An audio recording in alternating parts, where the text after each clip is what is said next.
વડોદરાના નંદેશ્રી જીઆઈડીસીમાં આવેલી નંદેશ્રી ઇન્ડસ્ટ્રીઝ એસોસિએશનના મેનેજિંગ કમિટીની ચૂંટણી આજે યોજાનાર છે.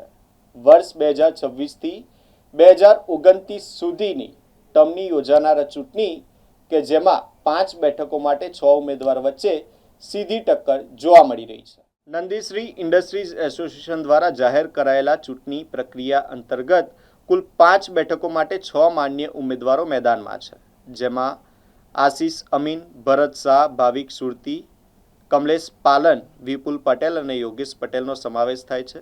ચૂંટણીનું મતદાન આજે બપોરે 1 વાગ્યાથી સાંજે 5 વાગ્યા સુધી નંદેશ્રી જીઆઈડીસી ખાતે આવેલા NIA હોલમાં યોજાશે.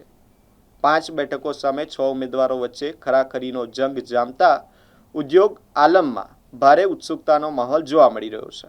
મતદાન પૂર્ણ થયા બાદ પરિણામ જાહેર કરવામાં આવશે, જેના પર નંદેશ્રી ઉદ્યોગ જગતની નજર મંડાયેલી છે.